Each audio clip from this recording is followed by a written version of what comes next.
دوستو، جشن منانا اغیار کا طریقہ ہے اور شکر کرنا انبیاء کا طریقہ ہے۔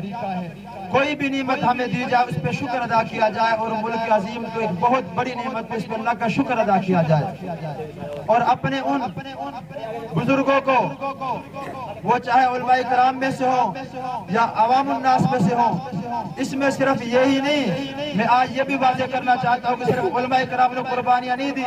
ہاں، علماء کرام سر فہرست ہیں۔ تصور پاکستان مولانا اشرف علی تھانوی صاحب رحمہ اللہ تعالیٰ نے دیا ہے، اور قربانیاں علماء کرام نے تحریکوں کا آغاز انہی نے کیا ہے، لیکن عوام الناس بھی ان کے شانہ بشانہ تھی۔ جہاں علماء کرام نے قربانیاں دی ہیں، وہیں پر عوام الناس بھی، بزرگوں نے بھی، جوانوں نے بھی، عورتوں نے بھی، حتیٰ کہ بچوں نے بھی قربانی دی اس ملک پاکستان کے لیے۔ اور میرے دوستو، یہ ملک پاکستان اسلامی جمہوریہ پاکستان کے نام میں وجود پہ آیا۔ آج ہم یوم تکریم میں جمع ہیں، اور ہم یوم تشکر کے دن پہ جمع ہیں۔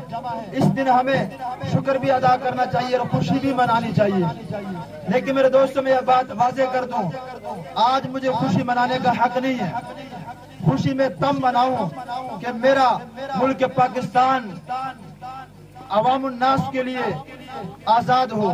خوشی میں تب مناؤں کہ جب یہاں پر ایک غریب کے لیے زندگی گزارنا آسان ہو۔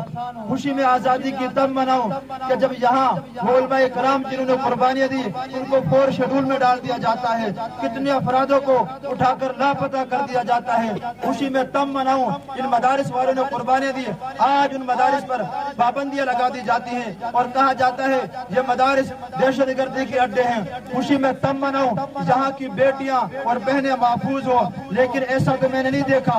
میں نے تو دیکھا ہے عافیہ صدیقی کو، ملک کی بیٹی، حافظ قرآن کو بیچ دیا گیا، اور آج اس کو تقریباً 23 سال سے زیادہ عرصہ ہو چکا ہے۔ وہ قید و بند کی صعوبتیں برداشت کر رہی ہے۔ ہر طرح کے ظالموں نے ظلم ان پر توڑ دیے۔ پھر عافیہ صدیقی نہیں، ان کے علاوہ اور بھی پاکستانی ہے جو گوانتانامو کی جیل اور جزیرے میں وہ قید و بند کی صعوبتیں برداشت کر رہے ہیں۔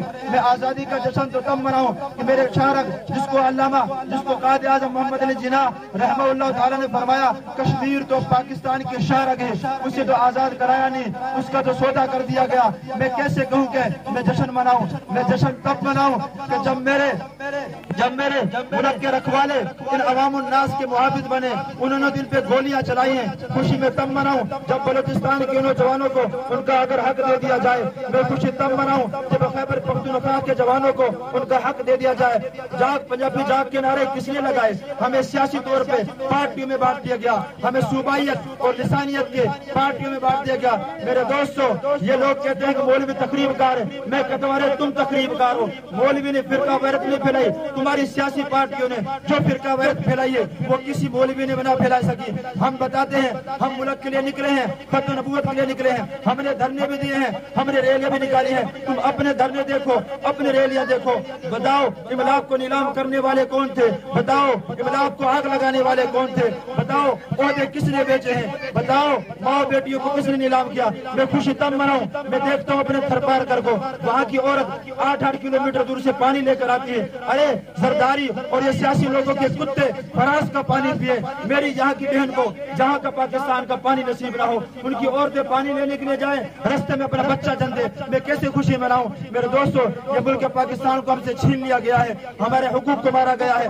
ہم عوام الناس اور علماء کرام اپنی حکومت سے مطالبہ کرتے ہیں کہ ہمارے ملک کو آزاد کر دیا جائے، جس لیے اس کو حاصل کیا گیا تھا اسی نام پہ اس کو رکھا جائے، اور غریبوں کا حق دیا جائے، کسانوں کا حق دیا جائے، علماء کرام کا حق دیا جائے، اور نوجوانوں کو ان کی تعلیم کا حق دیا جائے، اور ان کو ان کی کرنسیاں اور ان کی ویکنسیاں اور ان کو سیٹیں اور ان کو ان کی جابیں دی جائیں۔ ایک فوجی ریٹائرڈ ہو کر 40 لاکھ روپے 20 لاکھ روپے وہ ریٹائرڈ ہو کر وہ جاب کر سکتا ہے۔ نوجوان کو تم کہتے ہو یہ اوریج ہو چکا ہے، اس کی عمر زیادہ ہو چکی ہے، یہ نہیں کر سکتا نوکری۔ ارے تیرا 60 سال کا بوڑھا تو نوکری کر سکتا ہے، یہ نوجوان 32 سال کا نوکری کیوں نہیں کر سکتا؟ تو میرے دوستوں ملک پاکستان ہم نے حاصل کیا ہے، یہ ہمارا گھر ہے، اس کی ہر چیز ہمیں پیاری ہے، اس کی ہر چیز کی ہم نے حفاظت کرنی ہے، یہ کسی اور کا نہیں ہے۔ یہ جتنے لوگ ہم پر سوار ہیں ان کے بڑوں نے قربانی نہیں دی ہے۔ یہ بچے ابھی نعرہ لگا رہے تھے پاکستان کا مطلب کیا، سب نے کہا لا الہ الا اللہ، یہ سب سے پہلا نعرہ ہمارے بزرگوں کا تھا، لیکن جتنے لوگ یہ کرسیوں پہ بیٹھے ہوئے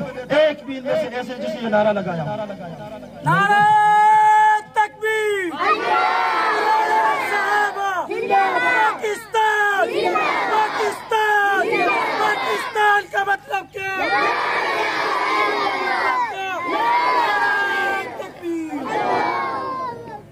میرے دوست یہ ملک پاکستان اس لیے بنایا گیا تھا کہ یہ ملک پاکستان ایک ایسا خطہ بنے یہاں سے بیٹھ کر پوری دنیا کی قیادت اور سعادت ہو، یہ سیادت ہو، یہ امت، یہ پاکستان یہیں سے بیٹھ کر پوری امت مظلوم امت کے مسلمانوں کی داد رسی کر سکے۔ میں خوشی تب مناؤں جب میرے فلسطین بھائیوں کی مدد کی گئی ہو۔ بتاؤ کیا کس طور پہ مدد کی ہے، کس پارلیمانی کے اندر ان کے لیے آواز اٹھائی گئی اور بھرپور طریقے سے ان کی مدد کی گئی۔